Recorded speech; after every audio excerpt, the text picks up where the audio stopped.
Real fast, you said you were considering military force to acquire Panama and Greenland. Are you also considering military force to annex and acquire Canada? No, economic force. Because Canada and the United States, that would really be something. You get rid of that artificially drawn line, and you take a look at what that looks like, and it would also be much better for national security. Don't forget, we basically protect Canada. Yes, they do protect Canada to a large degree because our military is so woke. It's even more woke than the U.S., and it's in a pretty desperate situation thanks to 9 years of Trudeau government. Welcome back to another episode of Stand on Guard. I am your host, David Krayden. Thank you for joining me today. Got a number of issues I want to walk through with you. And when we come back, we're going to look at some of the responses again to Donald Trump, but then I want to get into the real guts of the program, which is about disinformation and how if you oppose the liberal government, you're always on the wrong side. It doesn't matter. We'll be right back.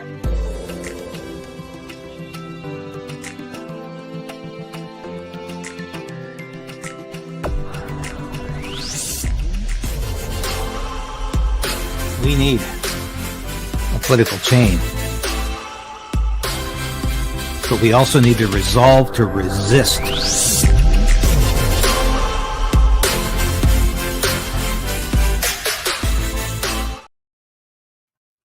Yes, please like the station, subscribe if you haven't already done so. You might have to resubscribe because people do get unsubscribed on here. Isn't that odd? But appreciate all the support you've lent, and it's always appreciated as we get into another new year here. But I neglected to put up Pierre Poilievre's response to Donald Trump, and I was remiss in doing that. So I wanted to just put that here and read it to you because I think it's a good response because of course Pierre Poilievre's in a difficult position. And it would help if Donald Trump knew he existed. And Donald Trump needs to stop saying that Wayne Gretzky should run for prime minister. You can't run for prime minister in this country. You run as an MP, and if you're the leader of a party that wins the most seats, you become prime minister. It's not like running for president. I don't know if he realizes that or not. But no, he should recognize that Pierre Poilievre is going to be the next prime minister. Every poll indicates that. Wayne Gretzky is not even a member of a political party, as far as I know, and really has lost contact with Canada to a large degree. So it's quite interesting. I don't know why Trump is so hung up on Wayne Gretzky I'll say this again. He needs to get acquainted with Pierre Poilievre. That's who he's going to be dealing with, and I think Poilievre is presenting a credible, legitimate, and very valid negotiating stance. And he says, Canada will never be the 51st state, period. We are a great and independent country. We are the best friend to the U.S. We spent billions of dollars and hundreds of lives helping Americans retaliate against Al-Qaeda's 9/11 attacks.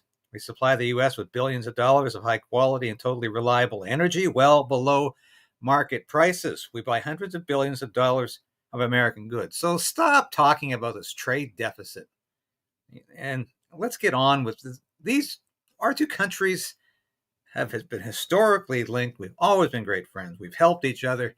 One of my favorite war movies is The Devil's Brigade, and it's about a special forces unit that was established during the Second World War that was joint. Yeah, that's the right word. Is it combined? No. Combined is when you got, it was a combined force. Yeah, joint is when it's inter-service. Combined is when you have different countries involved. It was a combined force of Canadians and American special forces that did some wonderful things together. That's the example of what Canada and U.S. can do together. So Poilievre continues, our weak and pathetic NDP Liberal government has failed to make these obvious points. I will fight for Canada. When I am Prime Minister, we will rebuild our military and take back control of the border to secure both Canada and the U.S. We will take back control of our Arctic to keep Russia and China out. We will axe taxes, slash red tape, and rapidly greenlight massive resource projects to bring home paychecks and production to our country. In other words, we will put Canada first. And you know, Trudeau, all he could say was there isn't a snowball chance in hell that Canada would become part of the United States. Here's how Elon Musk responded to Justin Trudeau's comment. Girl, you're not the governor of Canada anymore, so that doesn't matter. So it doesn't matter what you say. Well, he's still the governor of Canada because he hasn't resigned yet. And we have to bear that in mind. Every day we have to bear that in mind. Trudeau has not resigned, and don't think for a minute this is all going to happen by March 24th. They haven't even started the leadership, and we'll get on to that. But I love this. This Justin, as I said the other day, Pierre Poilievre has matured over the years as a member of Parliament. Justin Trudeau has done the obverse. He's become more immature over the years, to the point now he's a teenage girl trading friendship bracelets at Taylor Swift concerts. The guy has gone backwards. He's discovered the little girl in himself. And it's quite obvious who I think we should have as Prime Minister. Anyway, that says it all. Picture's worth 1,000 words. That's it. Now, I want to have a look at this story here first, because this was a Blacklock's reporter. They broke this story about through an access information request about how Karina Gould, yes, Karina Gould, the Liberal House leader, this is the same person who invited a former member of the Waffen SS. I probably can't say N-A-Z-I on air, or I'll get in trouble. Former member of the Waffen SS, we know who they were tied to come to Canada, to come to Canada's Parliament in the gallery while Ukrainian President Volodymyr Zelensky spoke.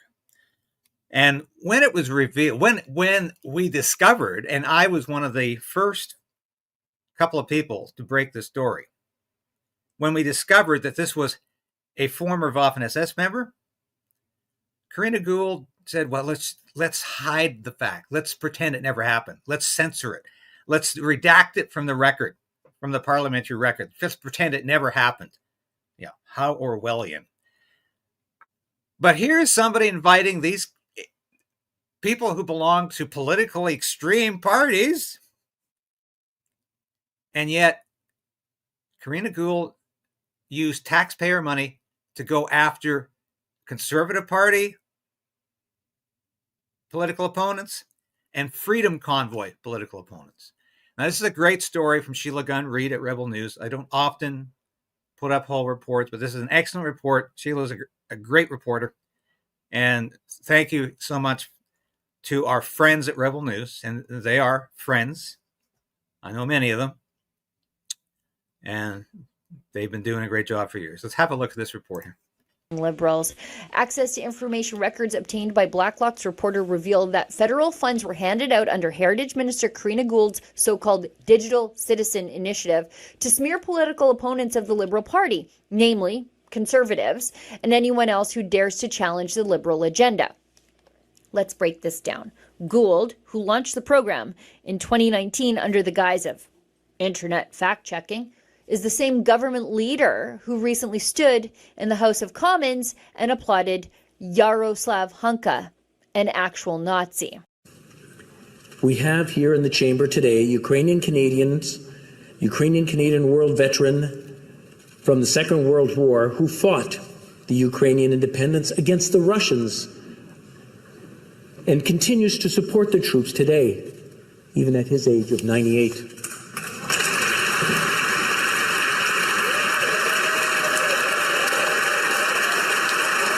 Yeah, you heard that right. The same liberals who gave a standing ovation to someone who fought with the Waffen SS are funding research projects accusing conservatives and the Freedom Convoy of being tied to, quote, far-right extremism and National Socialist ideology. Yeah, I think that phone call is coming from inside the House. I mean, here is Karina Gould lovingly clutching the hands of this actual Nazi.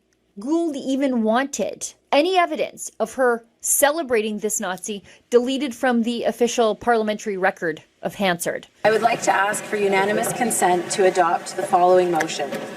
That notwithstanding any standing order, special order, or usual practice of the House, the recognition made by the Speaker of the House of an individual present in the galleries during the joint address to Parliament by His Excellency Volodymyr Zelensky be struck from the appendix of the House of Commons debates of Thursday, September 21st, 2023, and from any House multimedia recording. Thank you, Mr. Speaker. Oh, yes, the Honourable. I guess we have to go to the, we'll ask about unanimous consent, then go to it. You see, the Liberals don't want you to know. They invited Hunka, and then security cleared him to meet with Prime Minister Justin Trudeau and the Ukrainian Prime Minister Volodymyr Zelensky. Now, back to Gould's weaponization of government programs for her McCarthyistic witch hunts for Nazis under the hoods of any convoy trucks in the cab of every combine and tractor in this country. A project at Carleton University, funded by the Digital Citizen Initiative, costing taxpayers $99,000, boldly claimed that the Canadian red ensign, our national flag before 1965, is a, quote, hate-promoting symbol. Imagine that. A proud symbol of Canada's history, defiled and mischaracterized by crazy activists posing as researchers. They even hosted teacher workshops to train, whatever that means, educators on how to convince students that the Freedom Convoy and other grassroots protests are somehow rooted in hate and extremism. Then there's Simon Fraser University, which raked in $95,500 for a similar project, of course, painting the Freedom Convoy as a, quote, hate movement. Never mind that no protesters were charged with hate crimes. Facts don't seem to matter in these McCarthy-style witch hunts funded by the government. And here's the kicker. The entire initiative was launched without parliamentary oversight. No committee ever scrutinized this $19.4 million disinformation program. This isn't just wasteful spending. It's a deliberate attempt to silence dissent and demonize everyday Canadians who don't fall in line with the Liberal agenda through unfounded reputational damage.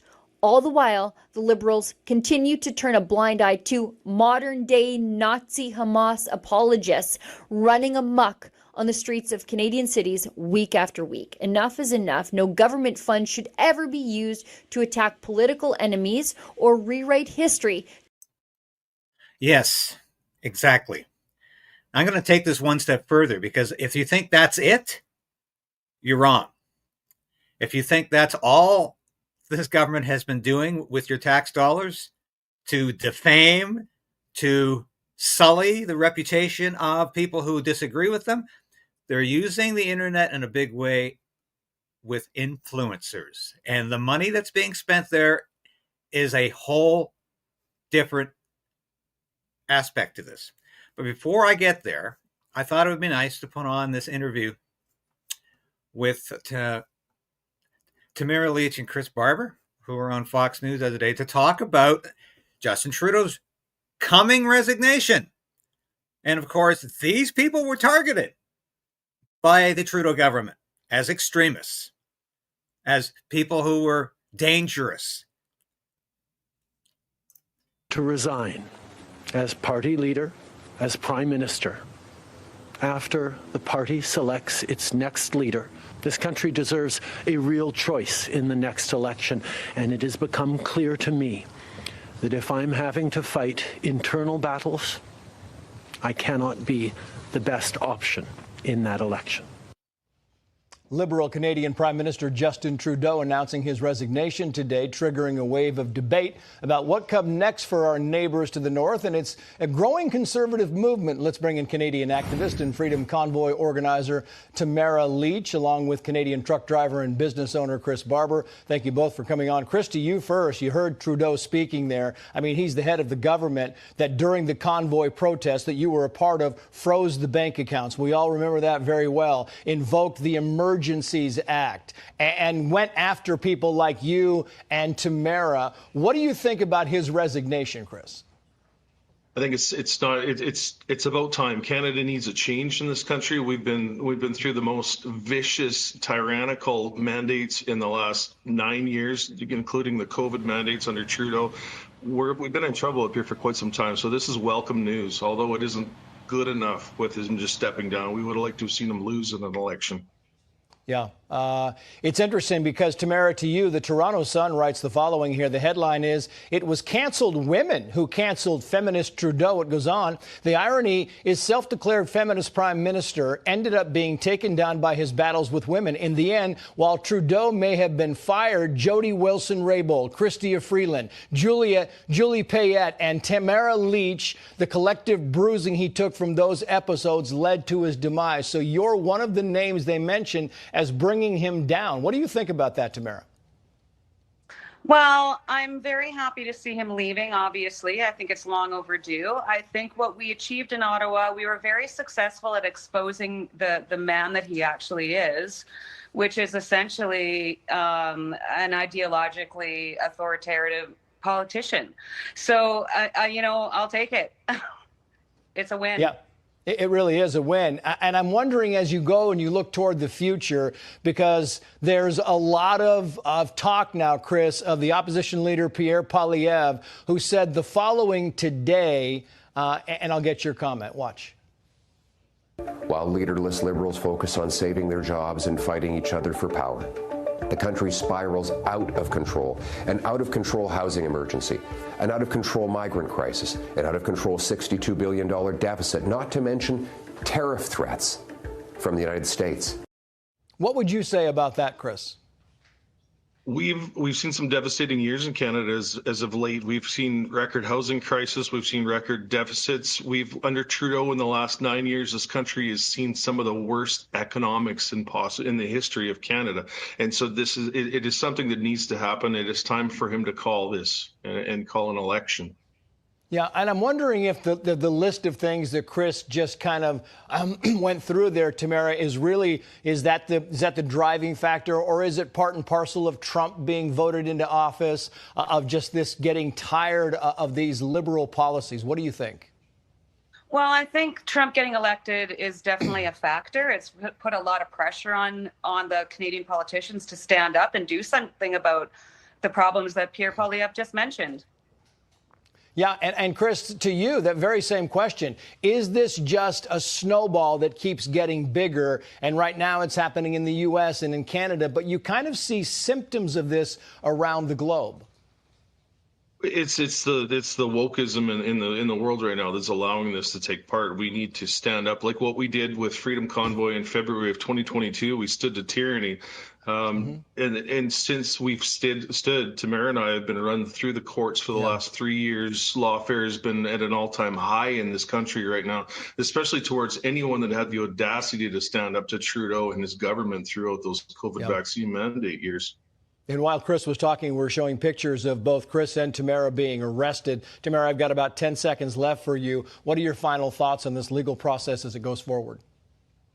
Well, it's been frustrating. It's been time consuming. It's been very expensive. And we are looking forward to a conclusion on March the 12th. We should be getting our verdict. So it'll be nice to finally close that chapter. Yeah. Tamara Lynch, Chris Barber, best of luck to both of you. Thank you for coming on. And of course, I will be there on March the 12th to report on that verdict. I've been following this trial since it began. Well, my God, 2 years ago this Labor Day. These people have been through so much, and my heart goes out to them because I've come to really love and respect both of these great Canadians. And they have put everything in their life into this. And thank God they stood up for freedom in this country when a lot of other people were afraid to do so. They started something. And I think what they started during that Freedom Convoy in 2022, that horribly cold winter of 2022, that February was the beginning of a new birth of freedom in Canada. There's no question about that in my mind. Now, to get back to disinformation and propaganda coming from the Trudeau government. It's still the Trudeau government. He's not resigned yet. What's going on here? Well, it's not This government loves to pay for social media influencers.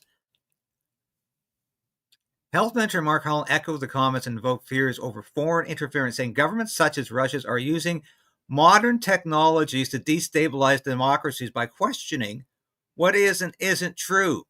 He oversees the federal bodies that are shelling out the most for influencers, with Health Canada and the Public Health Agency of Canada spending more than $1.3 million.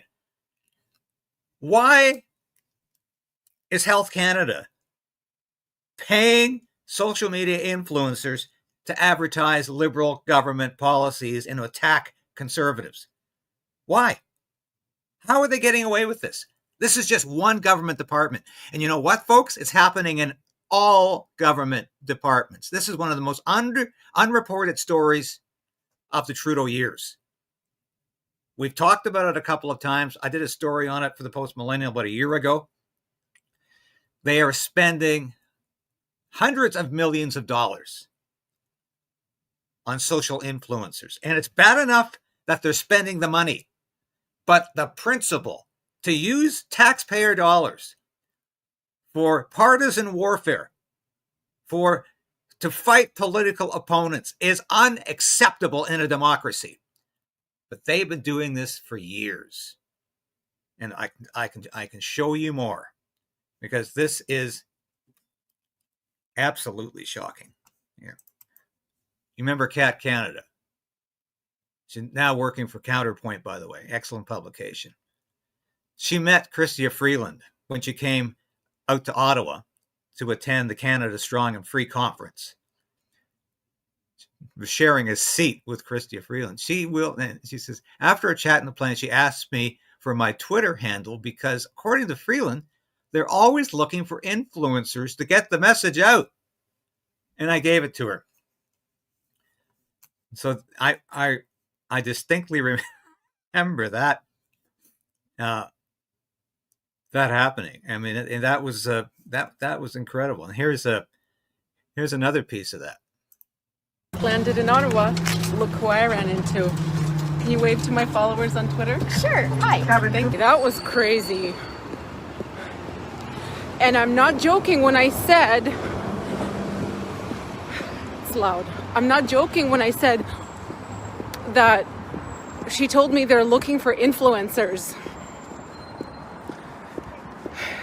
to get the message out, because that's the only way they can get the message out these days. Do they pay these influencers? And obviously I was joking when I said, should I apply? Anyways, she didn't know who I was. Good thing you'd be on a blacklist. Well, yes, they do pay these social media influencers. They pay them big bucks because it's part of the propaganda campaign. It's part of dealing with disinformation and misinformation. That concept is dying around the world right now, but you still hear it from the lips of these liberal government leaders in Canada. And you can bet you're going to be hearing it throughout that leadership campaign if it continues, because they love it. It's an excuse for them to come down on their political opponents. If you don't agree with them, you're spreading disinformation. If you don't agree with them, you're obviously lying. You're the one with the problem. But you know how tone deaf the Liberals are. It amazes me how tone deaf the Liberals are. This is a story. Incredible.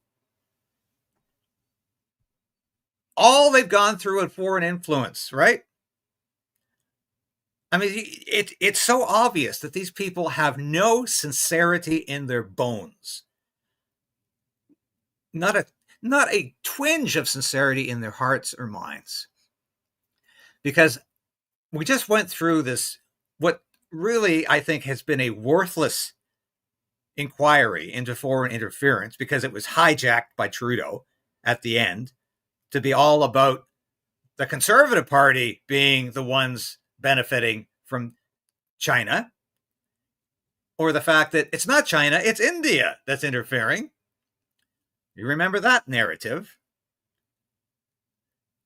But Liberal MPs are even expressing concern over the party rules that are going to allow 14-year-old kids who are not even citizens of Canada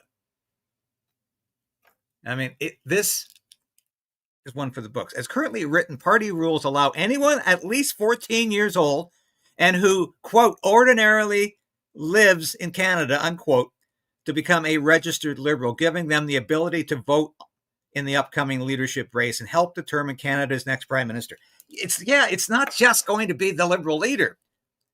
14-year-old kids who aren't even citizens or aren't even landed immigrants just happen to be in Canada. They're going to decide who the next prime minister is. This is why we've got to have an election. We've got to have an election sooner rather than later. We cannot allow this farce to continue with this Liberal leadership campaign that will go on for months and months.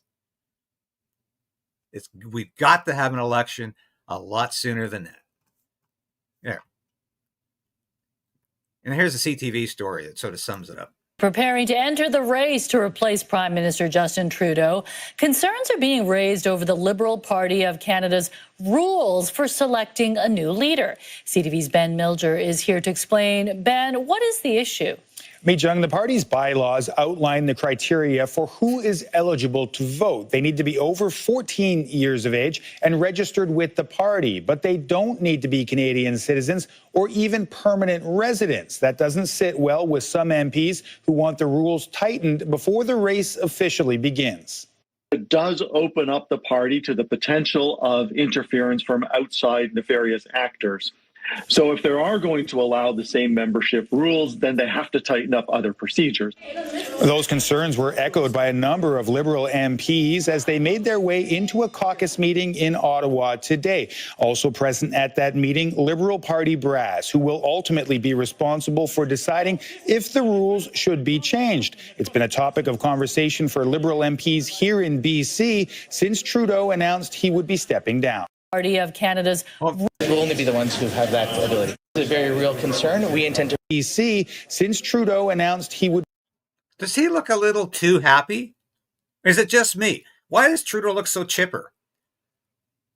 Is he really resigning? Is this an incredible show he's putting on here? I'm beginning to think it is. Because there's no way. They haven't even started a leadership campaign. There's one person has declared. Dominic LeBlanc says he's not going to run. He doesn't want it. So what are we down to? People who have like 6% support. There's not even a favorite candidate. This is not going to happen. Oh, sorry, there I did it again.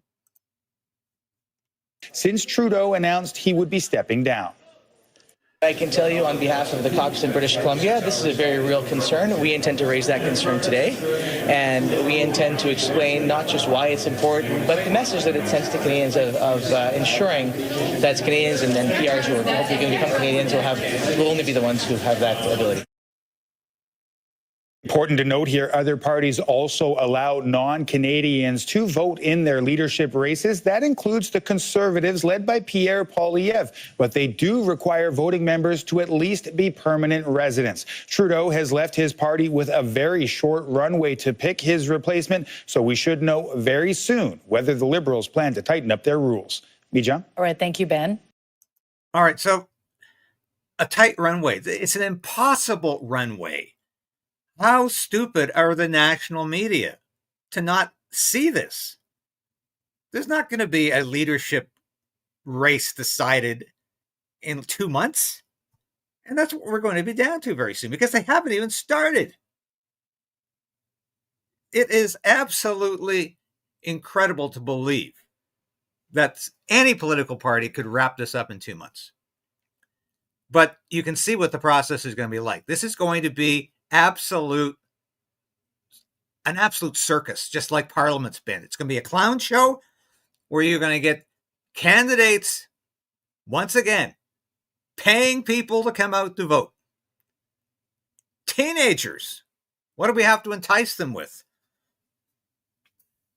I mean, this is how crazy this is. We're going to have this campaign absolutely dominated by the corruption that has persisted and has defined the Liberal government.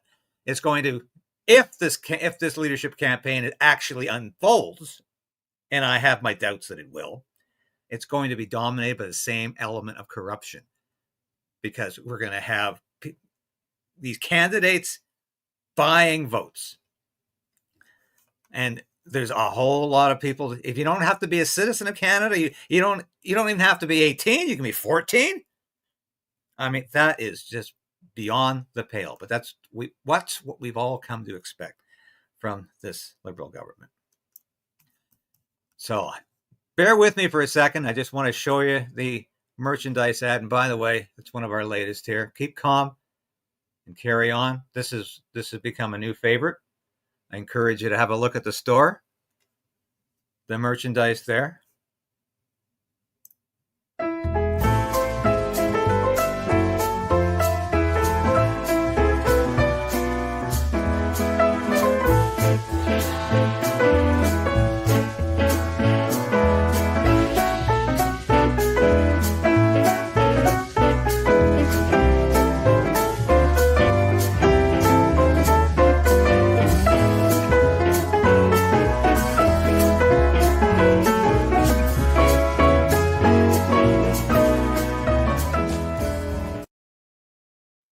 Anyway, tomorrow, my special guest is going to be somebody who has really, really understands that there's only one option here. There's only one option to stop this Liberal government. And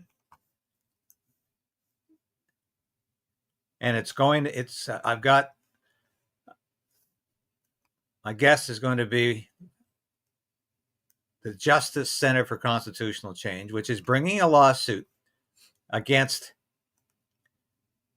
and it's James Manson. I just had to ensure I had James Manson of the Justice Center for Constitutional Change.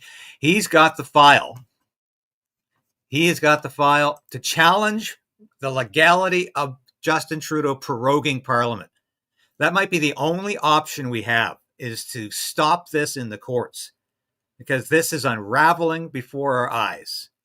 So that my guest tomorrow, we're going to be talking about that. 10 o'clock tomorrow, be there. This will be fascinating, because I tell you, this might be the only option we have of getting through this crisis right now. We need a new government to deal with Donald Trump.